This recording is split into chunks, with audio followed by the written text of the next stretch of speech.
Hi guys, welcome to the latest podcast of YarninBlack. Today I've got a really special friend popping back in again to give us a real update of where things are. But before I do start, I just want to acknowledge the traditional custodians of the land that I'm currently calling in from. I'm here on the land of the Wurundjeri people in Boonwurrung Country, and I want to pay respect to their elders past, present, and the future leaders that are going to take over and become the elders of our future as well. But also, I'd like to acknowledge any other Aboriginal person that's joined us today online. I want to also say hi to Michelle. How are you? Hi, I'm good, thank you. I'd also like to acknowledge the lands I'm on of the Bunurong, Bunurong and Boonwurrung Country people of the Eastern Kulin Nations and pay my respects to their elders, past and present. Cool, thank you. Now, wow, a lot's happened since we last talked. Yeah. So you've got a crown on your head, and people who haven't seen the first episode are going to go, "Oh, what's this all about?" So tell us exactly what you've been up to. So for those who don't know me, my name is Michelle Gissara. I'm a proud Kardu Diminin, Kardu Yek Neninh Aboriginal woman. I'm living in Narrm, but my family is up from a little place called Wadeye in the Northern Territory, and I actually was born and raised in Adelaide. But yeah, moved to Narrm in 2012, and I've been here ever since. I live on stunning Boonwurrung Country, and I work here at RMIT University. But the reason I have a crown on my head is because the last time I spoke with AJ, I was talking about going overseas to America to represent Australia in a pageant called the Universal Global Pageant System. And yeah, what happened was I competed in July last year in Orlando, Florida, and I placed first runner up, so that's second, which was amazing considering it was my first international pageant. And I also won best in daywear for the division I was in, which is Mrs. because I'm married, happily married for 5 years now. And I also won like a kindness award. So that was an awards night where they were giving out different awards and just for my charity and my involvement in Indigenous mental health and like all the women's groups and everything that I'm a part of. I won a kindness award for that. And I also won People's Choice Award. So what that means is I get to come back this year and represent Australia again. So heading back to Orlando, which is very hot in July because it's summer in the USA there. But really excited to go back and give it another red hot crack and see what happens. So tell us, when you got there last time, what was the process? What happened when you first arrived? Is it like we see on Miss Universe, where you get picked up in a Rolls Royce and you get taken? I traveled to America with my husband Luke and our friend Andy, and so we went to the hotel. First of all, it's a very long flight to get to Florida, let me tell you, because we had to fly from Melbourne to Dallas, so Fort Worth, Texas, and then from there to Orlando, Florida, and that was long. It was at least 15 or so hours with a bit of a layover. So pretty much as soon as we got there, we were very tired. But we went to the hotel, and the first part of the pageant is orientation, where you get to meet everybody. So we were there a little bit early so we could settle in, and we got there before it actually started. So we went to the Kennedy Space Center for a little bit of a fun, day out before the actual pageant began, because that was 5 days consecutive. Did you enjoy I've actually been to there twice to Yeah. Florida, the Space Center. What did you think of it? I really liked it because I love space and I always love hearing about like astronauts and the amazing things that they do. It's very inspiring. And there was lots of parts and exhibitions that were like just inspiring to people in general, regardless of if you want to, travel to outer space or not. I don't think I went to because I've seen that it can change your like DNA, because there were like two twin astronauts that went, and when they came back, like statistically their DNA wasn't actually like the same anymore. And I've seen people also that have gone to space and when they come back they've like shrunk, like it's affected their actual height and things like that. But I think we're meant to be on this earth. So that's my point. But I did actually really enjoy it. It was a whole day. You basically need to carve out for the Kennedy Space Center. Yeah. So, Now, super fun. okay, you're at the hotel and you've Yeah. met the other ladies. Yeah. Then what Yeah. happens? So the first day, it goes across 5 days. So the first day was a bit of an orientation, like getting to know everybody, getting to know like what to expect for the next 5 days, because basically there's different sections that you're in. So the core ones for me were evening gown, day wear, interview, and national costume. And then they also do like another side kind of pageant on the side where they're optional. So you can do things like swimwear, talent, best in black, pretty in pink, you know, funky denim, all these different extra ones, which I just did because I thought, why not?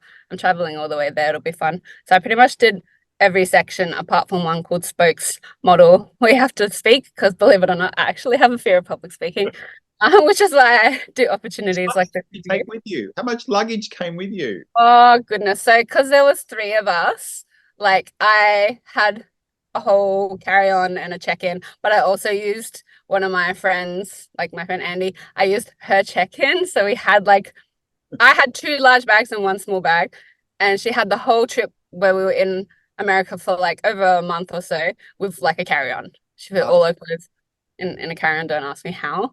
Obviously didn't have as many clothes as I did, but strategic packing.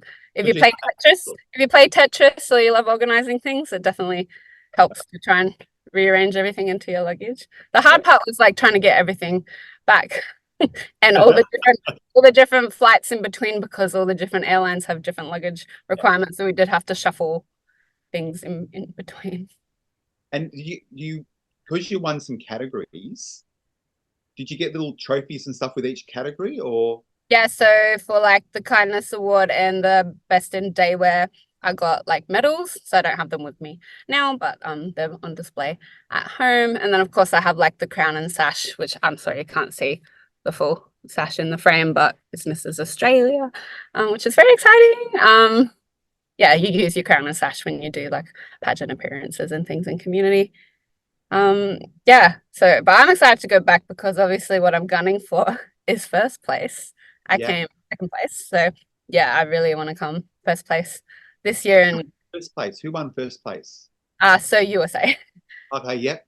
Yeah. So like I'm Mrs. Australia Universal Global, and so last year it was the lovely Jessica, who was Mrs. like USA Universal Global. And so she won, and she's had an amazing reign over this year, and I'm excited to compete again. And I've also had like an amazing year of just lots of opportunities, different public speaking and making appearances at different things across the year. And yeah. So what has this opened the doors for you to do? I think just get myself out there a little bit more. I've had the opportunity to do different like podcasts like this. I've done interviews. I recently had an interview with the National Indigenous Times about my pageantry and my mental health advocacy. And that's a really important part of pageants, is being able to have a platform to share what you're passionate about. Last year, my platform was endometriosis awareness, because I am like a survivor of endometriosis, and it's important that people know about it because it is so prevalent in the community, and it does affect First Nations women and those assigned female at birth more. And but this year my pageant platform is back to my mental health advocacy in Indigenous communities and the importance of social and emotional well-being for us. Yep. So what message do you want out there? That it's important. First of all, just in Australia, we need to place more of an importance on mental health, and that really comes also from, you know, the governments and their budgets and things like that, because it is such an issue here in Australia, but especially for First Nations mob, especially for First Nations, you know, rainbow mob, so those who are LGBTQIA+, it's really important that we have, you know, services available for us when we are struggling with our mental health, but that are actually culturally safe and appropriate for us to use. Yeah, and for people that don't realise, I think that it's estimated that 2.5 out of 5 Aboriginal people, so nearly half the population, has a diagnosis of a mental illness. Yeah. Another 2 out of 5 are walking around with high psychological distress most of the time. So when we actually are talking about the population, we're talking nearly about 4.5 out of 5. So that's quite a lot and a big number. Yeah, I struggle with anxiety and depression, and I've also been diagnosed with PTSD. And I think what's important as well is understanding in the Australian context, like colonization and how that's impacted our mental health and how it still impacts our mental health on an ongoing basis. Yeah. So when you share that platform overseas, do other countries actually understand our Aboriginal, how severe mental health is in community in Australia? That's what I'm trying to, I guess, get out there for people to understand, especially in international context. Obviously, over in the USA, they do have First Nations people there as well, and in Canada, and in a whole bunch of other countries across the world. So I think, it's important for, I guess, non-Indigenous people to understand the impacts that mental health has on us, as we are, more likely to be suffering it than non-Indigenous people. But like, I can go overseas and tell my own stories of lived experience. Like the work that I do with the Black Dog Institute is obviously based in Australia, but then by me being part of pageantry and having these international opportunities, I can go over and tell my stories of lived experience and how that affects me as an Aboriginal woman. And then also just being able to showcase my culture because, like I said before, we had the national costume pageant round where I had a possum skin cloak that I've been working on that's my own, and emu feather skirt that I've made, headband that women from women's group have helped me make with emu feathers and lamandra, like the reed. And so I think that's also other ways that we can showcase how we have those social and emotional well-being, connections to culture, connections to community, connections to country, and so on. So last year's platform was on, as you said, was on endometriosis. Mm-hmm. That go over there when you were talking about it, because obviously it affects women all around the world. So yeah, highly regarded, your platform. Yeah, it's pretty full on. And what I tried to do in the outfits and things that I wore was incorporate the color yellow. Like you can see my little ribbon here because that is the color of endometriosis awareness. So that was just like another element. For people that don't know what it is, give us a little brief. I know what it is because I'm a nurse, but explain to people what exactly is endometriosis. So it's basically like a tissue that's similar to the lining of your endometrium, but that actually grows in places that it's not supposed to grow, in like your ovaries. Like for instance, for myself, the last time I had surgery, which was just before COVID, and I was so very lucky to get in before they had all the how they like stopped letting people have elective surgery during COVID, but I just got in by the skin of my teeth. Very grateful. So when I had my last surgery, which is the main way that you get endometriosis diagnosed, is using something called laparoscopy, so keyhole surgery. And I had that, and what they had found was that this tissue had grown in, so it's like in my uterus, it's in my ovaries, it's around my ureters, so like what transports waste from your kidneys. It was in my pouch of Douglas, which is the place between like your vagina and your rectum. It was also on my appendix. I don't know how I got there. But basically, my bowel, my bladder, like the majority of my insides were covered in endometriosis tissue, which is not supposed to be in those places. So it causes things like widespread pain. It causes things like fatigue. I have issues around like, your infertility and stuff like that. So yeah, it does. It's really debilitating. And how often do you have to have surgery, or how often do you have to keep? So I know the statistics say that people tend to go back to have surgery like 3 to 5 years after their first surgery. So I had my first surgery in 2015, and then I had my second surgery in 2019. So that seems about right. I know we're in 2024 now, and I actually have been experiencing similar pain to when I first got diagnosed. So I might be going in for another surgery by the end of the year. I am currently being managed for it, and I guess it's different for everybody that has endometriosis, but how I've been managing it is by doubling up on contraception, so having the Mirena inserted and taking like the pill every day as well. And my gynecologist, like surgeon, has said that that's a way that it can minimize like new growth of endometriosis. Whether I believe that or not, I'm a little bit dubious. It's still something that's getting a lot of funding, and that's getting way more research put into it, especially in Australia. So I'm happy for that, but I think it's still very misunderstood in the medical field. And that's why I wanted you to explain a little bit to people exactly what it's like, because as a nurse, I know a lot of women that still experience it. Yeah. It doesn't get talked about that much, and not really. A lot of males have never even heard of it to start off with.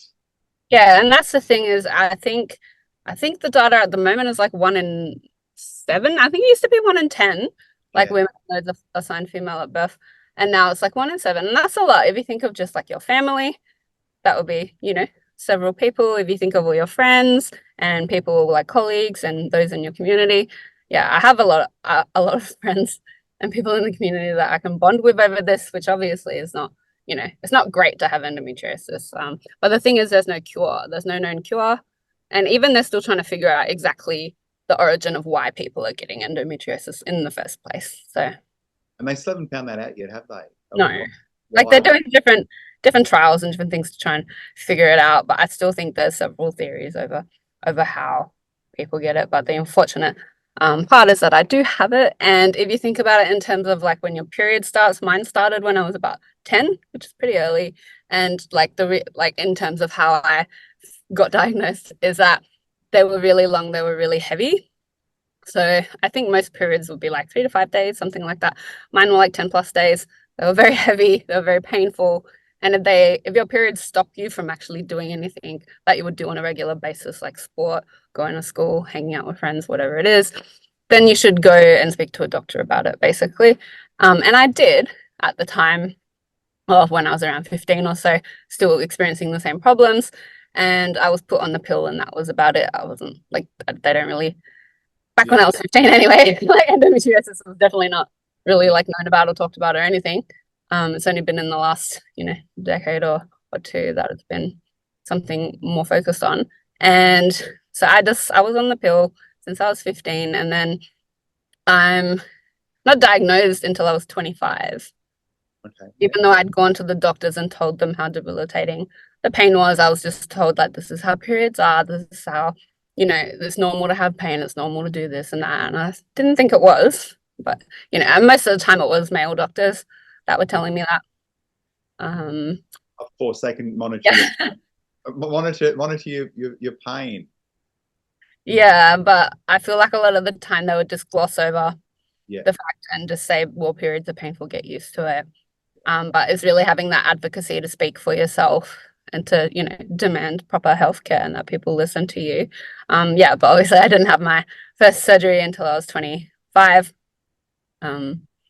Yeah, but that's what I mean, because it takes a long time for people to get diagnosed. And I think the average is like 7 to 10 years or something like that. But I had pain since I was 10. I got diagnosed when I was 25. That's 15 years. Well, thank you for sharing that with us. Yeah. I think that puts you've explained it really well. And I think that anyone that didn't know has a better understanding of exactly what endometriosis actually is. Yeah, and because there can be crossover with other pelvic conditions, PCOS. I don't know how to spell the other one, but it's say it, but it starts with A. Adenomyosis, I think it is. Yeah, I'm probably butchering it, but it's to do with stuff growing outside rather than inside, like different linings and things. Yeah. I'm not a doctor, please. But yeah, there's lots of crossover with different pelvic inflammatory conditions, and yeah, it's important that it gets looked at because people can have crossover. Now, I know that you're not a medical doctor, but you are studying a PhD at the moment. I sure am, and I must have been just in the thick of starting it when I talked to you Yes. last. So tell us, obviously it's been accepted and now you're in the course. Yeah, what are you looking at? So I had my confirmation of candidature last November, so I am a confirmed candidate, which is amazing. I'm at RMIT. I'm in the School of Global Urban and Social Studies, and my background is criminology and psychology.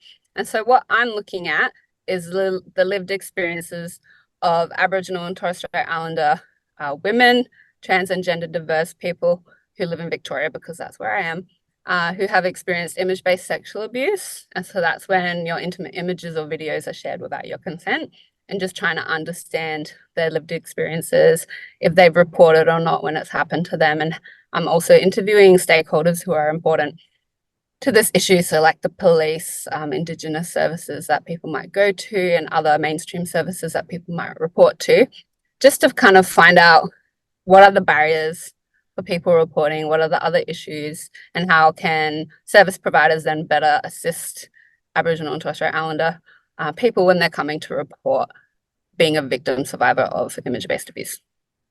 How common is it? Yeah, so in terms of Australia, because that's where I am, Yeah. 1 in 5 like non-Indigenous people would have experienced the intimate images or videos being shared without their consent. But for us mob, it's actually 1 in 2. Oh, wow. Mhm.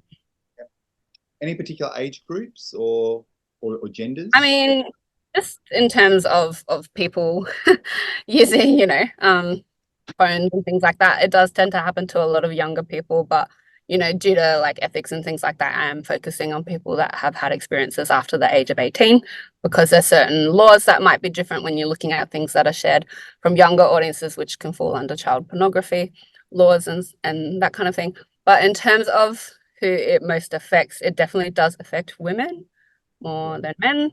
It does tend to affect younger demographics as well. And I think too, when it comes to if you identify LGBTQIA plus, you're more likely to have experienced victimization of image-based abuse as well. That sounds like an amazing research. So Yeah, you've got to keep us updated. definitely. A couple of more editions coming out with you in the future with Yeah. updates. I'm in my second year of my PhD at the moment, and so I'm in that kind of like, all my ethics has been approved. I've done my confirmation of candidature, and so I'm starting to, put out the recruitment process of getting people in so I can do interviews, and also just I have to work on certain chapters. So working on my methodology chapter and my literature review chapter. Now, what do you want to do in the future? Once you get your doctorate, what do you want to do?